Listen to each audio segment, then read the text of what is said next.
What's up, everybody? Welcome back to Between Two Tackles. I'm your host, Alex Spinelli, and alongside me, as always, is Ray Voulo. Ray, how we doing, buddy? We're here. We finally made it. Round one of the college football playoffs. We're playing this week. Let's go, baby. Massive. Actually, meaningful football, which is fun. I can't wait to be heartbroken and disappointed. It's going to be a blast. But yeah, I'm on edge. I'm not confident at all this weekend. We'll get into the specifics, but yeah, just a tough matchup, tough draw for our Ohio State Buckeyes here, trying to go for a run. It's a really like all the way through. If you'd have to go against Oregon, Texas, Georgia, it's gonna be a tough one. You guys got lucky with your weak ass bracket, but you know what? To be the best guy, beat the best. Ain't that the truth? So we're talking the first round matchups today. We're each going to cover a team in one of these matchups, tell you how they win the game. We're going to talk about some prospects in each of the games. On both sides of the football, we got some bets for each of this game. So let's waste no time. Before we get to that, let's waste a little bit of time, actually. Let's run through the national championship odds before we get to these games. On bovadasportsbook.com right now, we got a two-way tie for first place with the best odds. Oregon, obviously at number one, and Texas also with the same odds, plus 360 to win the national championship. Your Ohio State Buckeyes are plus 475. The Georgia Bulldogs are plus 500. My Penn State Nittany Lions are plus 600. Notre Dame is plus 750. Tennessee is plus 2,500. Indiana plus 4,000. SMU plus 4,500. And Clemson is plus 5,500, as well as Arizona State and then Boise State rounding out with the first place with a first round bye too at 6,500. How about that? Yeah, that's pretty crazy. I mean, I was talking about it with Dean yesterday. He was like all shocked by what the lines were to win the national championship. He thought that Ohio State should be like plus 1,000, being like what the third or fourth favorites. I feel like it makes a lot of sense. I feel like because I think, in my opinion, I think the 5, 6, 7, that second tier of teams that have the should be a little bit higher. Because I think Penn State, what did you say their line was?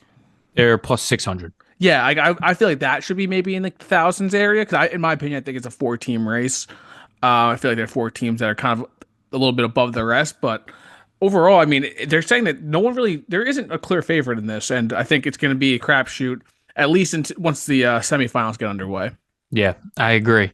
But let's get through this first round, and we're kicking it off with number 10 Indiana versus number 7 Notre Dame. This is the Friday game, 8 p.m. Eastern time on ESPN, ABC. Notre Dame is the favorite right now. On Bovada, they are -7. It's -115. The over-under is 52 right now. It's the battle for Indiana, Ray. And I was surprised that this is the first time these two teams have played since 1991. I was a little surprised by that, being in state. But for Indiana, year one of Coach Kurt Cignetti went off with an absolute bang. The Hoosiers, a huge success. First time in program history that they've won 10 games. For Notre Dame, they are back in the playoff for the first time since 2021. They dropped a brutal loss, obviously, everybody knows about, in week 2 to NIU, but then rattled off 10 wins in a row.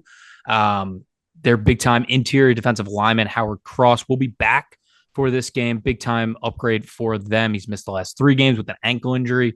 And I feel like kind of the sentiment around a lot of these games has been weather. Obviously, both these two teams are northern-based teams, but it will be 28 degrees at kickoff, so a cold one there in South Bend. Ray, you're going to talk to me about Notre Dame. Give me the keys on offense. Give me the keys on defense to how they get through Indiana here. Yeah, I mean, offensively, this team has a pretty clear identity. There isn't really much guessing going around. They want to run the fucking football. Yep. They want to put complete pressure on this Indiana front, really lean on them and hope to wear them out once that second half comes.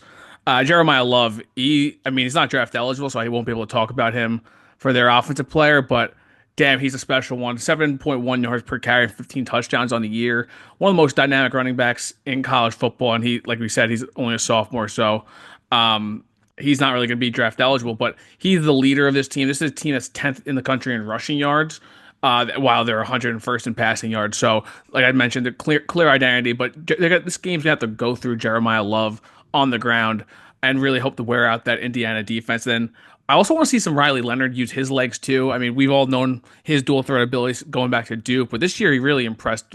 700 yards on the ground, 14 touchdowns. So I think them getting Riley Leonard going early with his legs will really take some pressure off Jeremiah Love.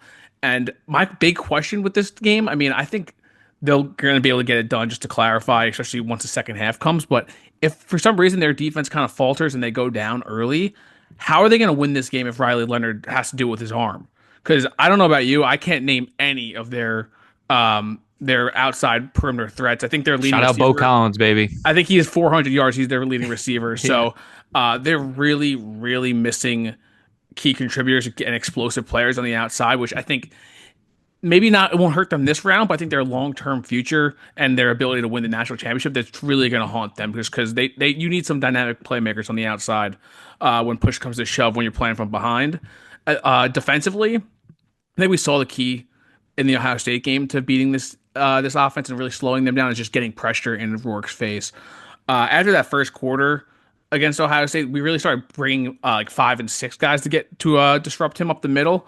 In particular, they sacked him 5 times. He only threw for 68 yards in the entire game. So you mentioned Howard Cross coming back from injury, Riley Mills, Donovan Hinish. They're really going to have to bring the interior pressure, I think, get up in his face and really panic him. And hopefully their edge rushers can clear it up. I don't know how to pronounce their main edge rusher's name, Junior Tui Halmaka. I think he has like 40 plus pressures on the year. So this is a defensive team. They're number 3 pass defense in the country. I really want to see them get the pressure on Rourke and force him to make some bad plays and then some turnovers too, to give this offense some extra chances.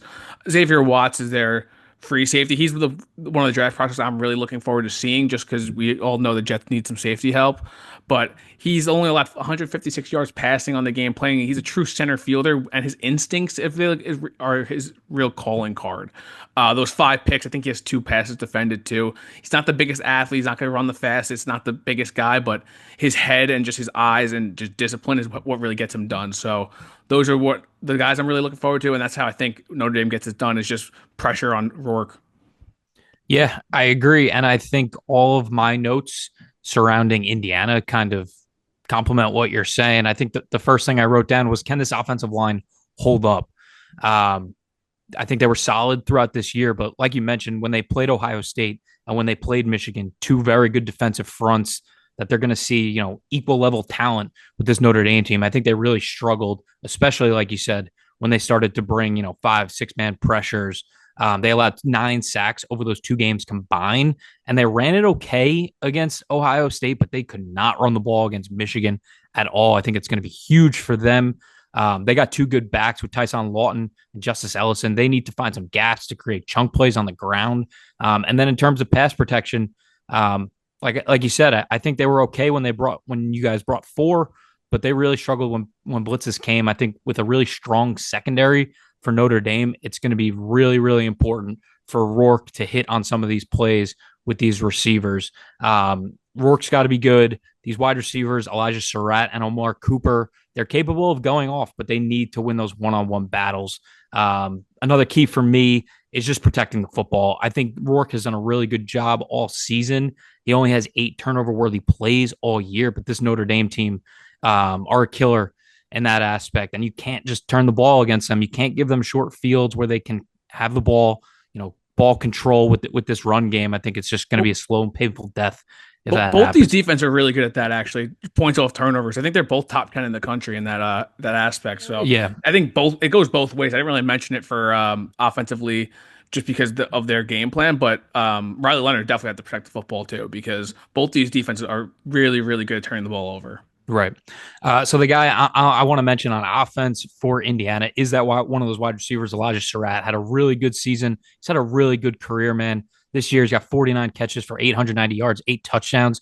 He's had 1,900 yards and 21 touchdowns over the previous 2 seasons when he was at St. Francis and when he was with Coach Sig at JMU last year. 6'2", 209. He's tied for 13th in the country right now with 14 contested catches at a 58% clip. He plays excellent with his body and his body control and his physicality. He just uses his body to create space and get open. I think he's going to be massive going one-on-one, especially if Notre Dame tries to bring some pressure. And then defensively for this Indiana team, they've been really good all season. I know it's been against a lighter schedule, but they've really dominated that lower level competition. And I think even at times when they played Ohio State, I thought their defense played okay. I think a lot of the mistakes that they had were on special teams. That's stuff that can be hopefully cleaned up for them in a game like this. But like you said, this game comes down to slowing down the run game for Notre Dame. Love and Price are really good backs, and then when you throw in Riley Leonard, like you said, it can really create issues. These linebackers are going to have to be really solid. They're going to be really good in space, tackle when they get opportunities. I think they're going to have a spy pretty much the entire game against Riley Leonard because in 28-degree weather, man, I don't know how much they're going to be throwing the football. They don't throw it a lot to begin with. So I think it is going to be a ton of Riley Leonard and his legs. And then this defensive line, they got to be solid and get pressure. You got to make this team a little bit one-dimensional, make Leonard beat you with his arm if he has to. If they do, more power to them. But, Michael Kamara, CJ West, James Carpenter, those guys have played really good up front. They need to get pressure, need to move Riley Leonard off of his spots, make him get out of the pocket and try to make throws because, that's where he starts to get a little bit more uncomfortable. And then defensively, the player that I'm looking at, just mentioned him, Michael Kamara. What an outstanding season. This is a player that maybe a lot of people don't know about, not really a household name, but he's just had a tremendous season. 10 sacks, 15 and a half tackles for loss, 61 pressures, which is third in the country right now. A 17.4% pass rush win rate. He's 6'1", a little shorter, but 265 and plays with great leverage. He's really twitched up, really quick get off, and very violent with his hands. He's going to be a really fun player to watch against this strong Notre Dame offensive line. And I think he's got day 2 right now, kind of a grade for me. So he'll be a fun one to watch for sure. Yeah, Indiana has some. They low-key are a pretty talented team for coming out of nowhere like that. I think they should have like 4 or 5 guys get drafted this year, which is not something you'd expect, I guess, at least to say. Yeah, I agree, and I think Rourke gets drafted too. You said Rourke. You said Rourke was in conversation to be QB1. That was at the beginning of the season, but dude, he's had a tremendous year, man. And I know he's a little older. I think he's 24. But as a backup, that's a guy that I would feel really comfortable with. Really heady player, really accurate. So definitely a guy that I would feel comfortable drafting on day 3, taking a shot at for sure. All right, let's talk some bets. Like we said, on Bovada, Notre Dame -7, and the over/under is 52. What do you got for me, Ray? Yeah, I mean, my theme, at least for the first couple games, is under. I'm going first quarter under 10.5 points. It's going to be a cold one. I think this Notre Dame defense in particular is going to be ready to go. And I'm just not sold on their offense to be able to move the ball from the get-go. I think it's going to be a little bit of a slow burn. I think Notre Dame's going to end up wearing them down and pulling away in the second quarter. So for that, I think under 10.5 will smash. And then also Indiana team total under 20.5. Nice. I don't think Indiana's going to be able to do much against this defense. I think they're going to be fast, hungry, aggressive. I think Rourke is going to be a little bit in over his head, kind of treading water a little bit. Nice. So a few of my bets I actually got in before we got these lines that I'm giving out right now. So I actually did take Indiana +7.5. I would probably still touch the 7. I think a late score for them is in order. They're a really good second half team, really good fourth quarter team. So I don't think they're going to win the football game, but I do think they end up getting a garbage time score that keeps it close. So I got 7.5 right now, but I got 2 other bets. Indiana first drive, punt, -135. I think it's going to be cold. I think it's going to be really tough against this Notre Dame defense. I think the fans are going to be going crazy. They haven't had to play a game like this in South Bend for a while. So first drive punt, I love it. And then I also got Jeremiah Love, the star running back for Notre Dame, 2 touchdowns, +225 on Bovada right now. Damn, I love it. I think you stole a little something from me later on in the show. So I had one of those bets as well. I guess I'll have to bring it out. I mean, first drive punt is just awesome. That's one of my favorite bets. I don't know what it is about the slate. I don't know if it's a slate or just the fact that all the home teams are cold weather. I just want to smash unders. That's all I want to do. Yeah. Which seems pretty communist of me, but it's just a vibe. I agree. It is pretty interesting that all these are, well, not Texas. That's Texas, but yeah. But 3 of the 4, really cold weather. All right, let's roll. Go ahead. Let's roll on. Yeah. Let's roll on to the Saturday slate. We're starting up 12 p.m. Eastern time on TNT with number 11 SMU versus my Penn State Nittany Lions at number 6. Penn State on Bovada is an 8.5 point favorite right now. The over under is 54.5. I was a little surprised by that over under, but after seeing Drew Aller just take matters into his own hands against Oregon, maybe not. These teams have only faced off twice in history, a tie in the Cotton Bowl in 1948, and then Penn State won in 1978. Penn State makes its first trip to the Big Ten championship this year since 2016, and now finds itself in the first playoff berth in the modern era. SMU, first year in the ACC, makes the conference championship, and they also make the college football playoff for the first time in history after benching Preston Stone in game 3 and turning to Kevin Jennings in the middle of the season. Just a fantastic decision by Coach Rhett Lashley to get them there. Ray, like you said, it's going to be another cold one. It's going to be 26 degrees at kickoff in Happy Valley at noon. And I was also looking this up. SMU, the average temperature at kickoff for their games was 72 degrees. It's going to be cold in State College, my man. I heard it's supposed. It may flurry. Is that true, or There's has been that changed? snow already starting to pile up out there, and they've been clearing the field. I would not be surprised if there's flurries out there, man. Real Massive. home field advantage. It's actually so big. I can't even. I feel like it's so hard to quantify in college, in particular. I feel like it's way bigger than in the NFL, Huge. Well, right? I mean, think about it for some of these kids who are playing at SMU. They're probably a lot of Texas kids who played in high Yeah, school. They probably never played in anything like below like 50.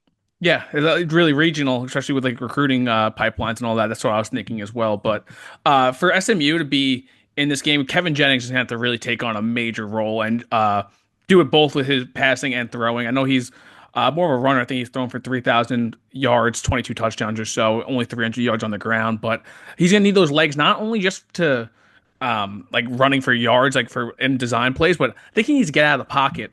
These and really create broken plays and explosive plays. I think one or two broken plays in the passing game where one of the receivers, one of your secondary loses a receiver, they get behind the defense for a big game or score would be massive for this offense to really get something going.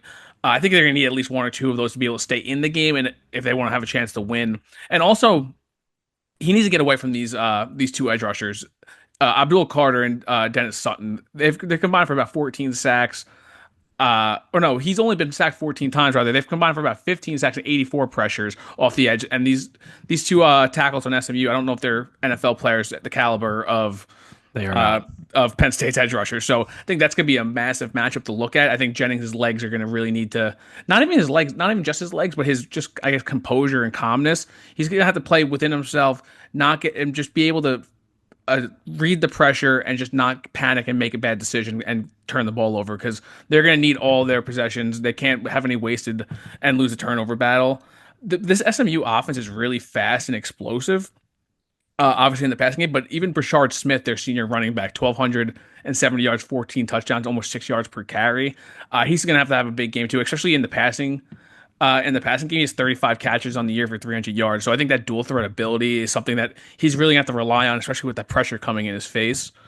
And then on the defensive side of the ball, this is a weird matchup because it's a strength versus strength type of game. This SMU defense, they're strongest up front. They're fourth against the run in the country, as opposed to being 90th versus the pass. I'm really interested to see because Drew Aller obviously had success in this Oregon game.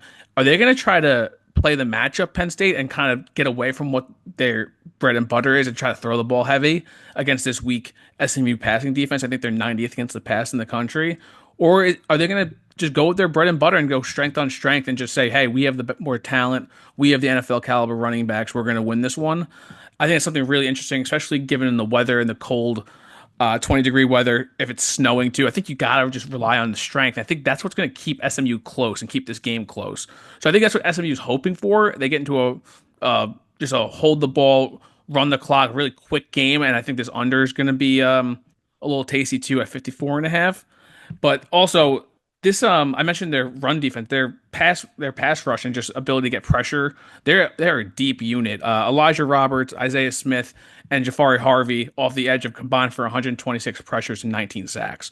So I think they're going to need to force Aller rather, to get off his spot and make plays on the run, which he did show he can do in Oregon, but I mean versus Oregon, but it's just not his strength. You gotta just make him do it over and over and over again. Hopefully, he sails one of those balls, and their safety Isaiah Nokobia is back there to make a pick. He's actually my prospect to watch in this game, a potential day three safety. He's 6'1", 193, 96 tackles on the year. I think he has 11 missed tackles on the year too, so he's pretty sure-handed for someone who's under 200 pounds. But he has got 3 picks and 5 pass breakups.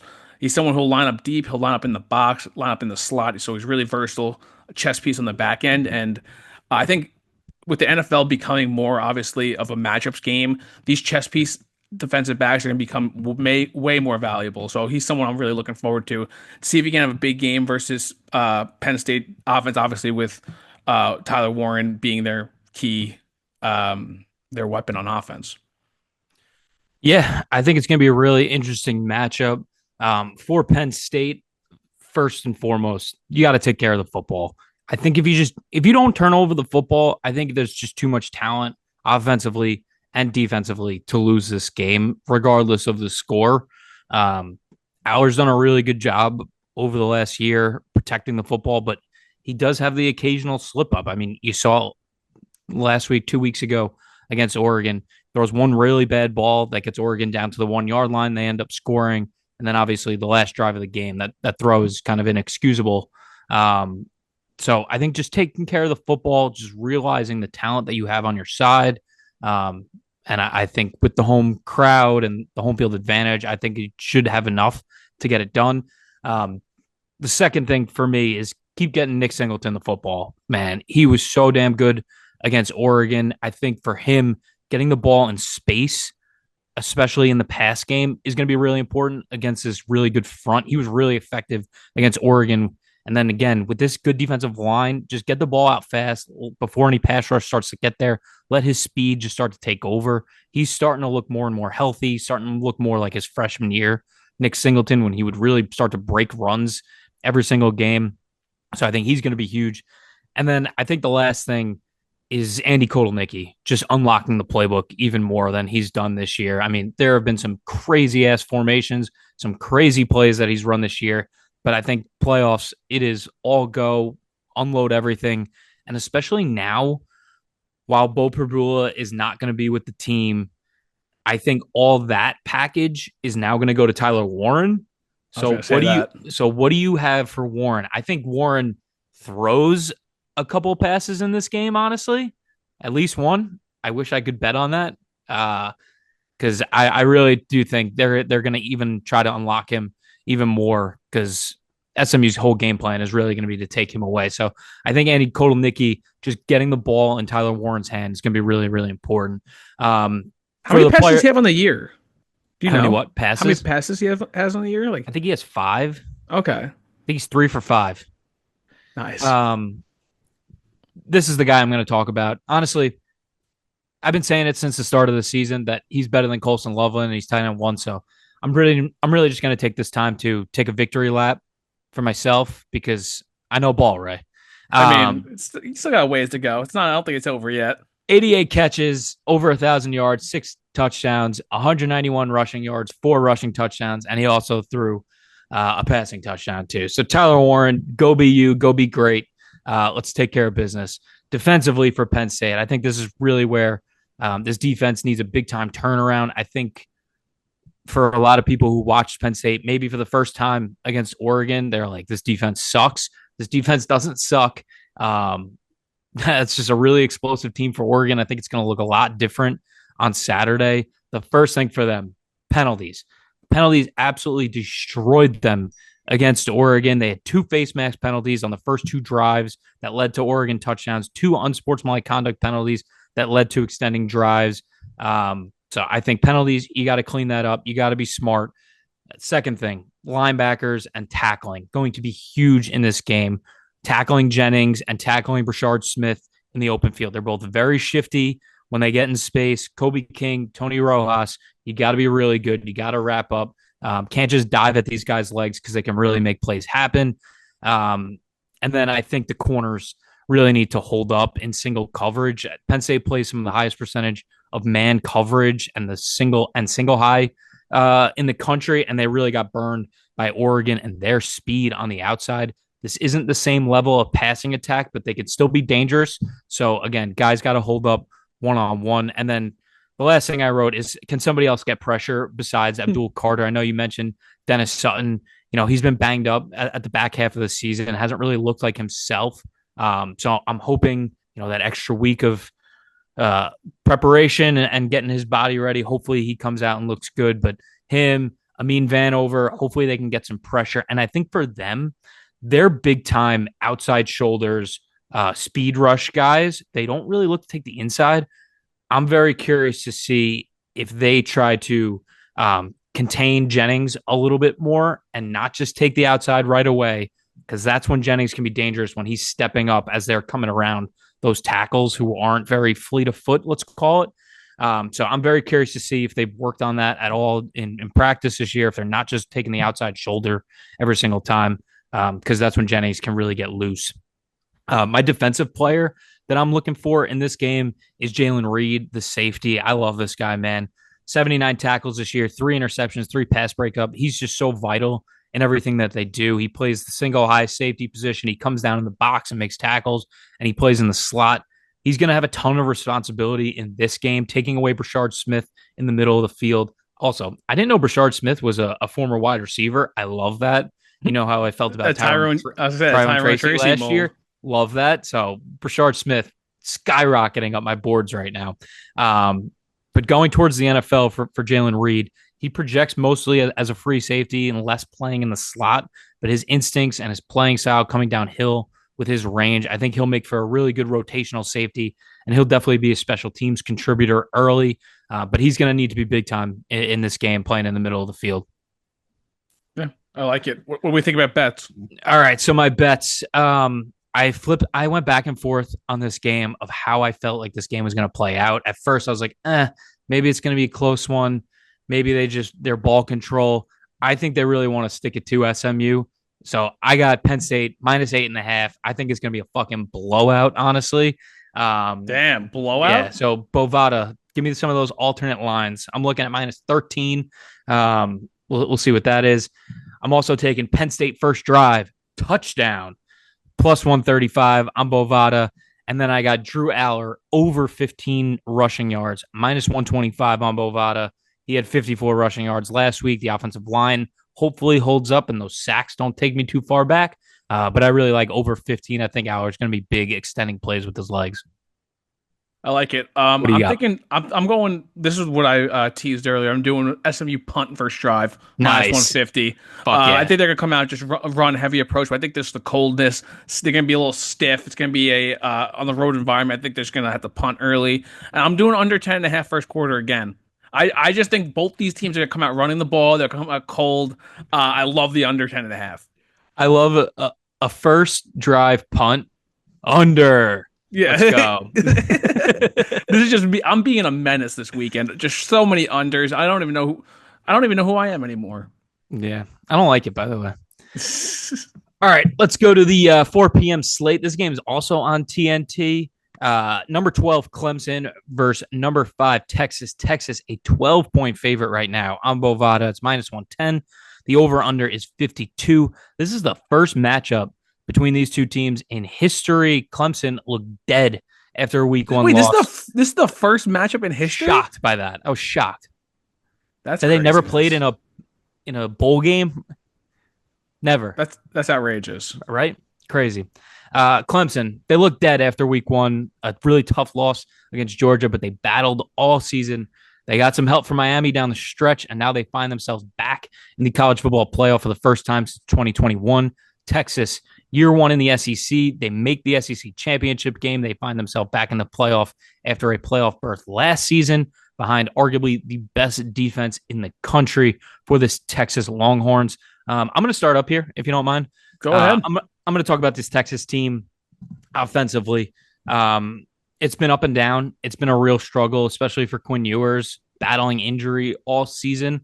I think this is a perfect time for him to snap out of it and really get this team on the right track. For him, he needs to play smart. He needs to hit on these plays over the middle of the field behind this really good linebacker core. I think if he can hit on some of those touch plays early behind these guys like Barrett Carter and Sammy Brown, these really good linebackers, I think if he can get these linebackers to start backpedaling on some of these plays instead of moving forward, that just opens up all this quick game stuff that Sark really wants to scheme up. And I think it'll just open up the field for these playmakers with Bond and Bolden and all these guys. I think that's going to be really important for Quinn to hit on some of those over the middle throws in tight windows to start the game.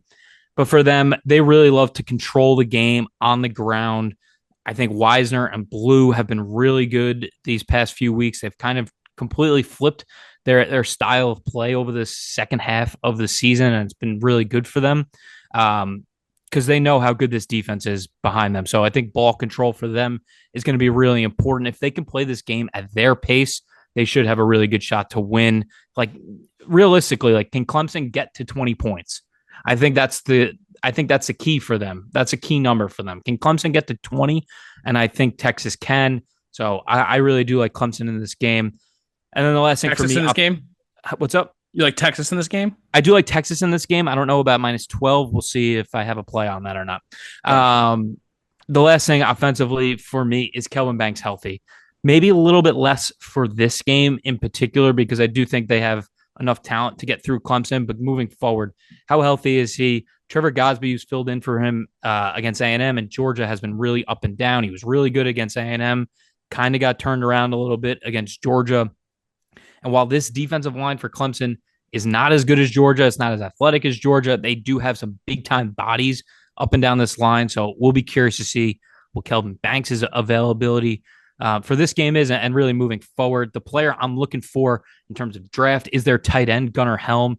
Been really, really good this year. He's got 49 catches for 611 yards and 5 touchdowns. Big frame, strong hands, toughness, elusiveness in the open field with his run style. He's top 10 in yards after the catch with over 300 and missed tackles forced with 12.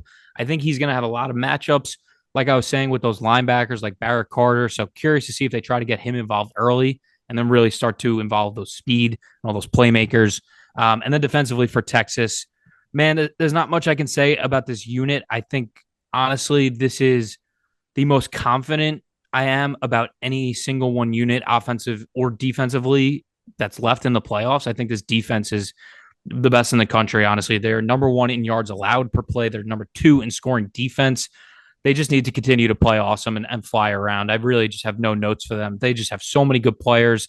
Alfred Collins is a day 2 type of player on the interior. They got Sorrell, Broughton, all those guys along the defensive line can really get after it. Jahade Barron is one of my favorite players in the country. Him, Andrew Makuba, revenge game too for him playing Clemson. And I mean, they got underclassmen too, like Anthony Hill at linebacker. This team is just really stacked. They play together. They play hard. They play tough. I'll talk about Jahade Barron real quick, and then I'll let you go on Clemson. Like I said, one of my favorite players in this class, a converted safety. He's playing outside corner now. He's got 5 picks, 6 pass breakups, 0 touchdowns allowed this year with a 27 QB rating against this year. Just an outstanding season for Jahade Barron, especially flipping positions. I think for him at the next level, I think his versatility is going to be real key because I think he can play safety. I think he can play outside corner, and I think he can play in the nickel. So really scheme versatile, team versatile. He'll fit with anybody. They play a lot of zone, and if Klubnik's not careful, man, 7's going to be going the other way. So watch out for Jahade Barron on Saturday for sure. Yeah, I mentioned with the last game that I think that the chess piece defensive back is starting to be way more valuable. I think we saw that with the Brian Branch pick and a lot of these other safeties. Buda Baker just signed a massive extension. So I think he's another one. He's in that mold where he can just play any position on that back end. I think that's really what makes him so valuable. But for me, I mean, looking at this game, I just don't know. I don't know how Clemson wins. Yeah. This is a terrible matchup. This Texas defense is terrifying. So this Clemson offense, this Clemson team rather is just not the typical Clemson team.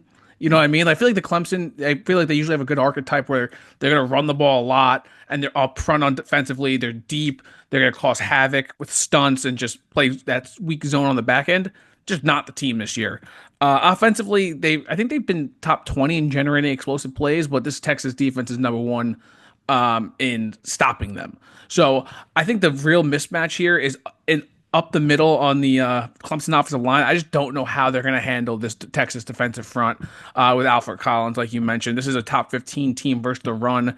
Clemson's running back doesn't really have much juice in Phil Maffa. I mean, 6'1", 230. So I think He's such a weird back. he's a very strange back. I think it's going to be mainly used for short yardage, but I think they're going to have to win by passing the ball. I think it's really going to have to all be in Cade Klubnik's hands.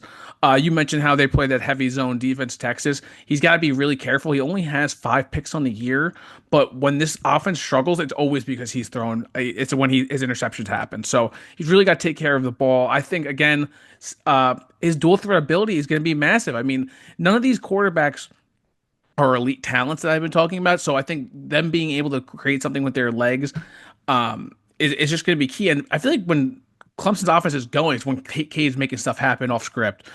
He has what I think 400 yards rushing on the year. About where is it? Yeah, 458 rushing yards and 7 touchdowns. So he does find the end zone a lot with his legs. I think that's really gonna he's gonna need to make something happen there. And obviously, in the passing attack, these wide receivers are they're not the Clemson wide receivers of old, but I think they're kind of recruiting the position a little bit better, developing a little bit better. So Antonio Williams is his go-to target. He's got 838 yards on the year, a little undersized at being 5'11". I think he's under 200 pounds, but he's someone who's gonna have to make some stuff happen. The prospect I'm looking forward to watching on the offensive side of the ball in this game, I think you probably know who it is. It's the right tackle Blake Miller.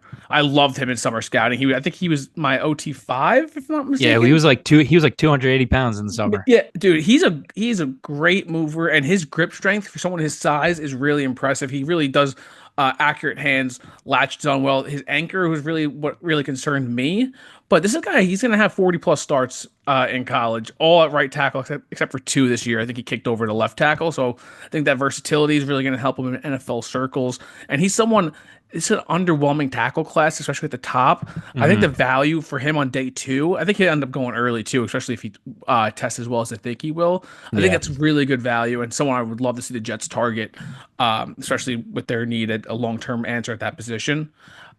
Defensively for Clemson, this Texas offense is only they have scored 20 or less points in 3 of the last 4 games, but this Clemson's defense, like I said, it's not what we're used to. They're 123rd in allowing explosive plays. So to me, that just screams Wingo and Bond are going to be running their asses off. None of these guys up front really are just absolute pressure maniacs that we're used to. I think the only one, TJ Parker, is the only edge rusher who, I mean, he's had a monster year, don't get me wrong, but besides that, they're not as deep as they usually are, especially on the Yeah. interior. Peyton Page has 23 pressures, only 1 sack on the year. Uh, no one else really has over 20 pressures. I mean, So Peter Woods was hurt. I think he's back now, right?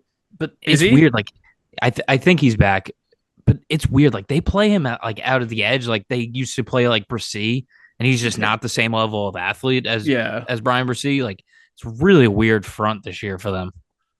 Yeah, no, I agree. It's just not what we're used to. And I think to piggyback off what you mentioned earlier in regards to Texas's offense, how you wanted to see Quinn hit those intermediate passes early so to get the linebackers on the back foot. Hmm. Their linebackers can't be too aggressive in the run game because obviously this Texas is a big run heavy team. They cannot be going downhill, quick triggering too fast, especially the safeties as well. That's how they're going to get burned over the top. So they're going to have to play with really, really solid eye discipline and just trust the scheme, let everything come in front of them, tackle really efficiently, and just don't let any of these big plays happen. They got to stay in this ball game because I don't, like you mentioned, that you said that their magic number on offense is that 20-point mark. I don't see them getting to there. I think their only way that this could happen if they can contain this offense and really make it ugly, nasty brawl. But that being said, I don't see that happening. The defensive player I want to talk about, obviously, I think is Barrett Carter. He was a linebacker we've been talking about for a few years now. Yeah, A little undersized. He's obviously returned to the Tigers this year when he could have came out last year. He's like 6. I think is he 6 foot? he looks 5'11". Like I mean, he's a smaller, more compact guy. He's 230 though. So he's thick. He's had 76 tackles on the year, 3.5 sacks. He's really good in those pass rush situations as like a little bit of a hybrid linebacker. I would love to see a team like I feel like this Brian Flores defense I talk about a lot, but I feel like he fits really well there. If they don't want to go with one of those linebackers early, I could see him going there on day three and being really effective. They did something similar with the undrafted guy from Cincinnati, Ivan Pace. Ivan Pace. So I think a similar mold, not exactly a great one-to-one Yeah, comparison, but Barrett Carter is someone I could see going on early on day three and being a productive starting linebacker for a couple years in the league. yeah, I agree. Let's talk best bets. What do you got? I'm gonna go Texas -12. I may tease them and Penn State as well. Just get a little bit more of a favorable number. And I'm also going Texas over 30.5 points, minus Ooh, 150. I think this offense has a coming out party this a game. breakout. Yeah. Arch Manning, Arch Manning, Arch I think Manning. we'll see some Arch Manning, but I think Quinn Ewers is going to I was gonna ask you about hit that. hit Like, deep. I know you love Quinn. I like Quinn too.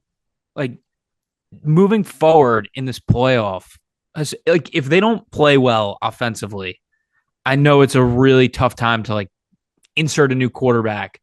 Do you think there's any shot they would bench Quinn? Um, I'm just thinking about off the top of my head. I mean, was Sark in Alabama when they brought Tua in? I don't think so. You don't think so? Let me say now. I Maybe he mean, I don't was. know. I don't know how you can.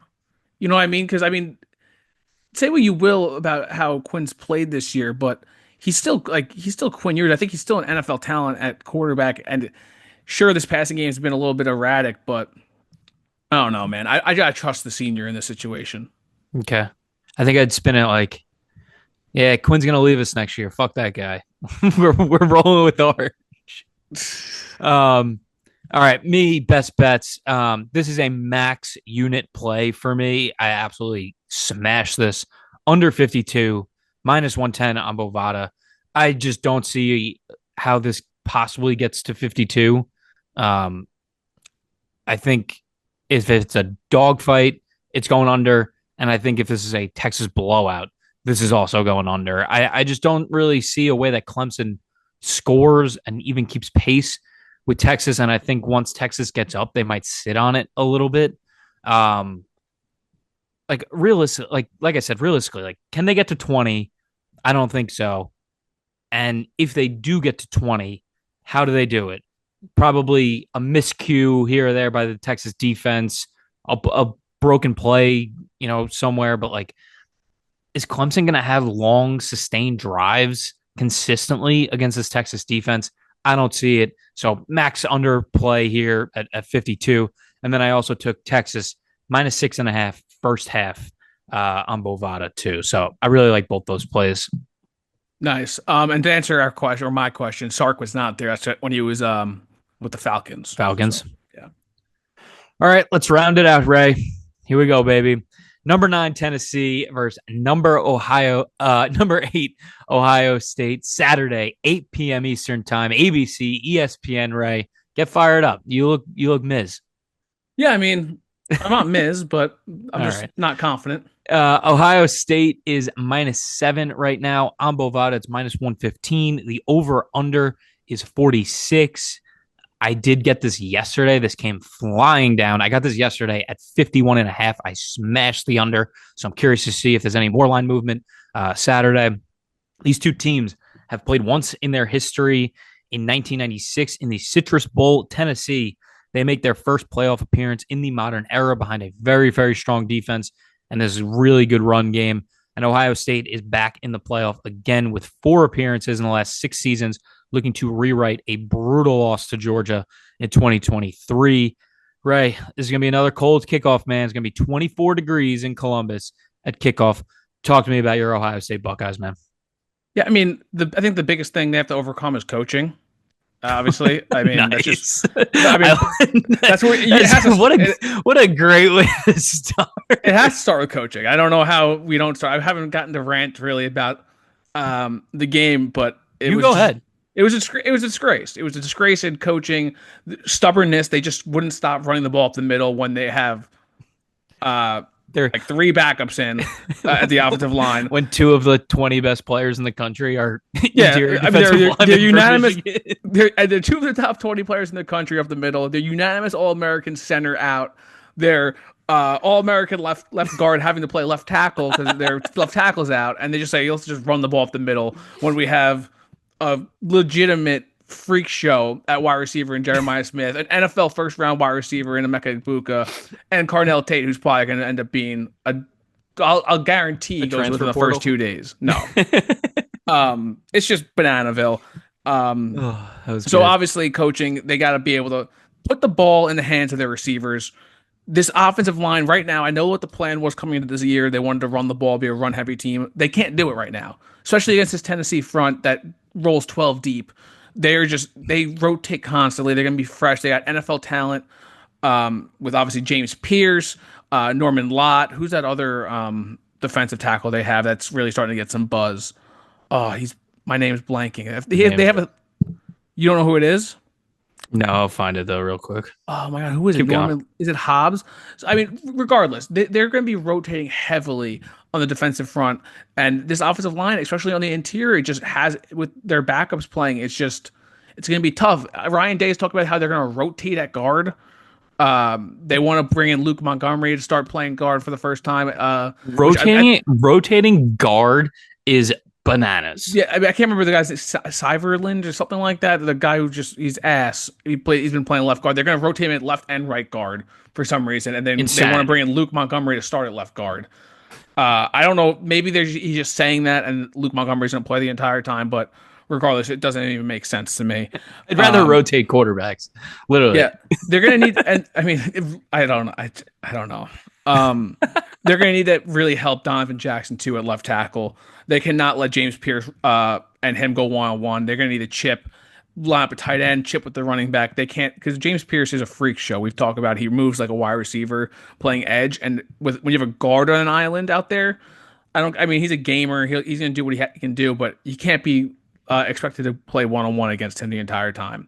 So, yeah, they have to rely on the pass game heavily offensively and just help out their offensive line as best they can. And then defensive side of the ball, I mean, they got to stop Samson, but I really do think our run defense is good. I know Michigan ran for 170 plus yards against us, but I think it was like 3 yards a carry. Their running back had on like 33 carries. So they got to contain Nico. Don't let him run out of the pocket.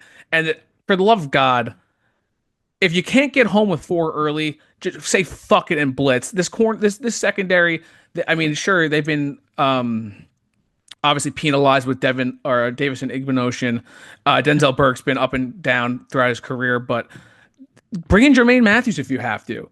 I mean, they have NFL talent 3 deep on this bench. If Igbenoghen gets another 2 pass interference early in the game, take his ass out, put Jermaine Matthews in. Caleb Downs and Jordan Hancock actually is going to be the prospect I want to talk about on the defensive side of the ball. He is one of the most underrated players, probably the most underrated player on this defense. He's going to be a true nickel. I think he's someone who can start early. He's tough as nails, really heady too. He's someone that when Caleb Downs committed, because obviously Caleb Downs played a ton of that slot cornerback position at Alabama, I thought he was going to be out the door. But he ended up coming back to school. And then when that happened, he stayed and earned his spot as a starting slot cornerback. So I think this is someone who can go early on day 3 and come in and contribute immediately, whether it's at slot corner or even safety position. But yeah, I think it's really going to come down to getting home and getting pressure on the quarterback. Their run defense will hold up, but it's going to be getting pressure on the quarterback and not having that back end of their defense completely fall apart in single coverage. It's so funny that you mentioned the penalties because that's one of my keys to the offense. I'll go through these, but I'll start there because that's really funny that you also said that.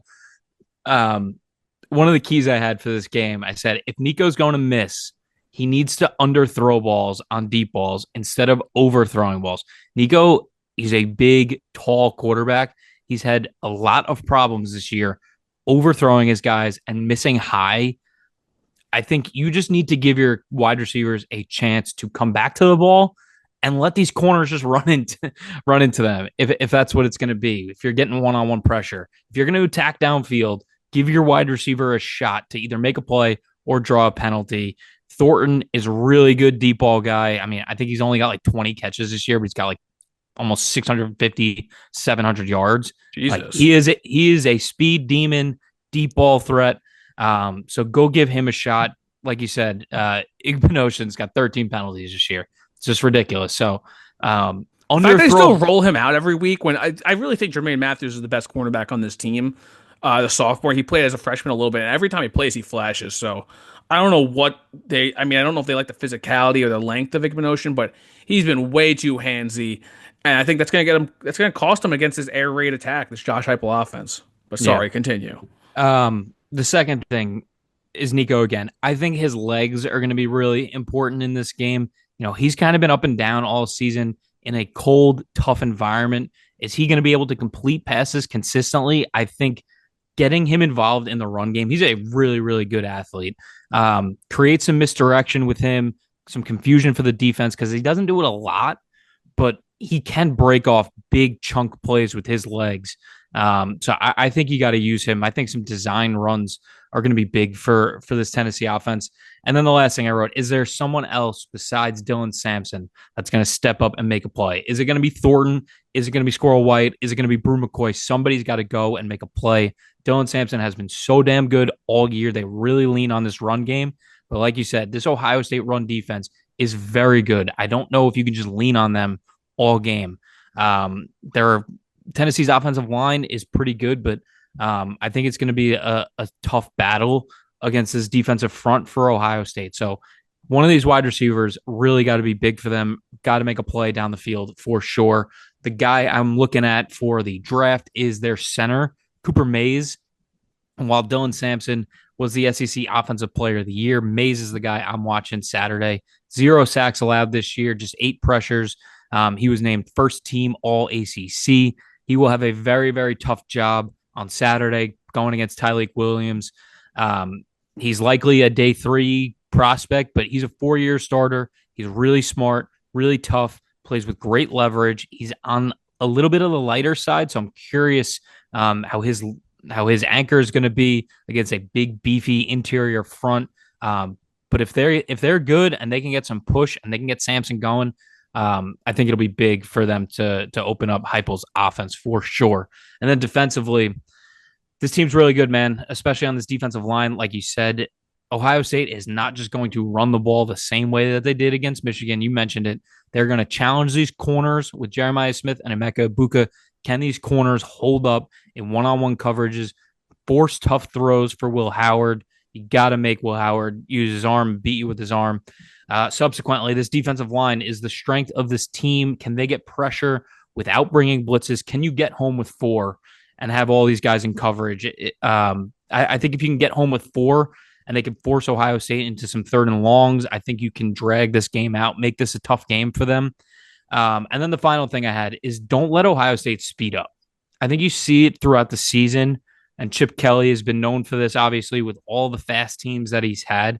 But Ohio State, they'll have a bad drive, they'll punt. The next drive, they'll go really up tempo, and they'll put up big scores right away. They can score on you very, very quickly once they start to go up tempo.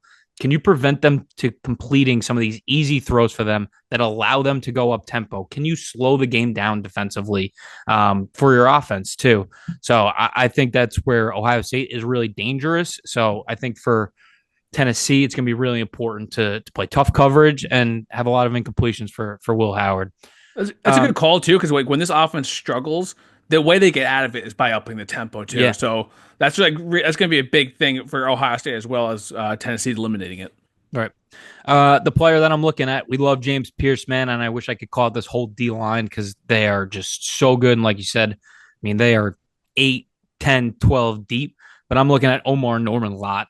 Lott's been really, really good this year. He's really important to getting pressure up the middle. He's got 4 sacks, 27 pressures, 18.7 pass rush win rate this year, just outstanding for an interior player. And I think this is where Ohio State has been the most susceptible. I think this is where he can consistently get a push and mess up their run game. He's going to be massive. All these guys in the interior are going to be really big, but I think that's where Ohio State is really susceptible along their offensive line. Like you said, they're rotating fucking guards, man. Get after them. All right, best bets. What do you got for us, Ray? I'm going over 46.5. I think it dropped too much. I'm gonna go against Vegas in that Do you sense. like my under 51.5? Yeah, I mean, I think how do you not take that? Especially how do you not like that? Rather, based on where the line is now, I think you gotta like it. You like that? Yeah, I'm gonna go over 46 and a half, and I mean, I'll throw them in a teaser probably. I'll probably end up doing Ohio State, Texas, Penn State teaser. Maybe just do all the favorites actually. Fuck it. Yeah. Yeah, All right. Favorites down the board. Hell yeah. All right. I'm taking Tennessee +7 on Bovada. I wish this was 7.5. I don't think they're going to win the game, but I do think they keep it close. I think this is going to be a slugfest, man. I think this is going to be a really, really tough battle. I think it's going to be a defensive battle. I don't even hate under 46, honestly. I'm not going to take it, but I do really think this is going to be a slugfest type of game.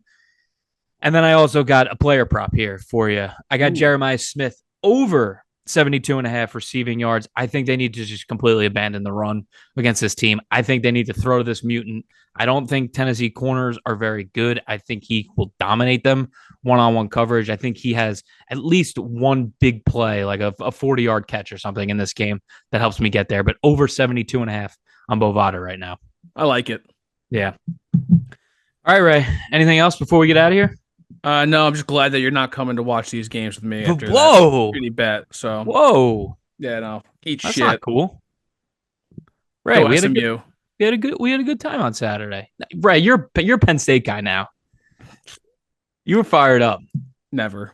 Shout out Drew Aller, man. Ray loves that you're coming back.